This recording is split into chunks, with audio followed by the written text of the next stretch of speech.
Hey folks, we're looking at how we write the formulas for salts using the charges on their ions to help us get the correct ratio of atoms in a formula.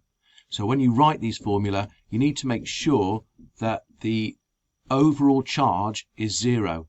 That means that you need the same number of positives as negatives. So for example, the chloride ion carries a 1 minus charge. It represents 1 negative. So if I want to bond it to sodium, which carries a 1 plus charge, 1 sodium cancels out the 1 minus charge on the chloride, and the formula needs 1 sodium and 1 chlorine. I write NaCl. Whereas if I'm reacting copper with chlorine to make copper chloride, the copper ion carries a 2 plus charge, and so I'm going to need 2 1 minus chloride ions to cancel out the 2 plus charge on the copper.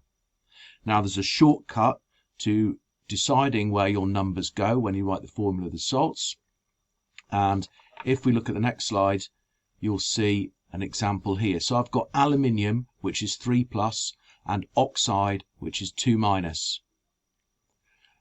If we swap the numbers over and put them down the bottom, you end up with the correct formula for aluminium oxide, Al2O3. Now the final thing to remember is if your compound has only one of something, we don't write the number 1.